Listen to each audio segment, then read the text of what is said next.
पुरी से कुछ दूरी पर एक छोटी सी कुटिया में एक वृद्धा रहती थी। उसका नाम था कर्माबाई। वह न तो विदुषी थी न ही धनी। उसके पास धन संपत्ति नहीं थी, केवल एक टूटी सी झोपड़ी और मिट्टी का चूल्हा था। उसका जीवन कठिनाइयों से भरा था। पति का देहांत वर्षों पहले हो चुका था और न ही कोई संतान थी।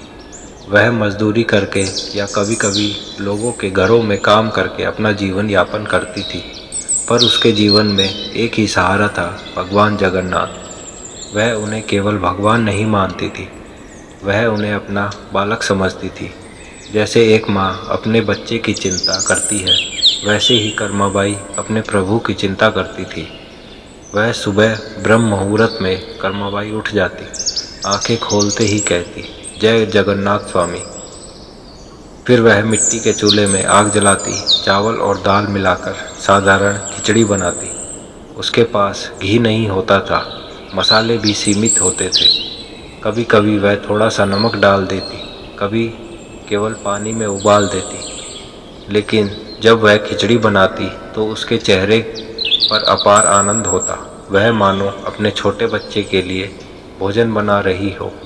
खिचड़ी तैयार होने पर वह एक पत्तल में निकालती, उसे साफ कपड़े से ढकती और सामने बैठकर हाथ जोड़ती, प्रभु आओ, पहले तुम खा लो, तुम भूखे होगे। उसकी आंखों में सच्चा वात्सल्य झलकता था। मंदिर के कुछ पुजारियों को कर्माबाई की यह परंपरा ज्ञात हुई तो उन्होंने इसका विरोध किया। उन्होंने देखा कि वह स्नान से पहले ही भोजन बना लेती है और भगवान को अर्पित करती है। एक दिन वे उसके घर आए और बोले, माता, यह उचित नहीं है।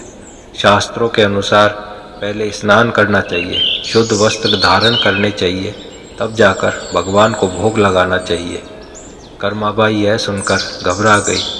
उसने विनम्रता से कहा, मैं तो बस सोचती हूँ कि मेरे प्रभु भूखे होंगे, इसलिए पहले उन्हें खिला देती हूँ। पुजारियों ने कठोर स्वर में कहा, नियमों का पालन आवश्यक है। यह बात सुनकर कर्माबाई का सिर झुक गया। उस रात कर्माबाई सो नहीं सकी। वह सोचती रही, क्या मैं गलत कर रही हूँ? क्या मेरी भक्ति में कोई कमी है? उसकी आंखों में आंसू बहते रहे। अगली सुबह उसने पहले स्नान किया, फिर पूजा की तैयारी की और उसके बाद भगवान के लिए खिचड़ी बनाई। लेकिन आज वह पहले जैसी प्रसन्न नहीं थी। उसे लगा जैसे उसने अपने बच्चे को भोजन देने में देर कर दी। उसी दिन मंदिर में एक विचित्र घटना घटी।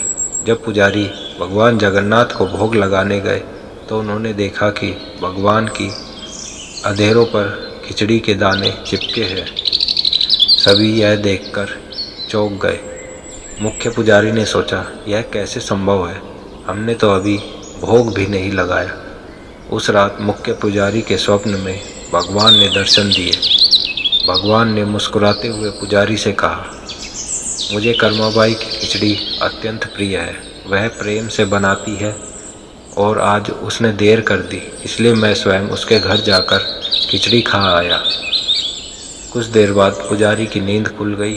उसके शरीर में रोमांच सा आ गया।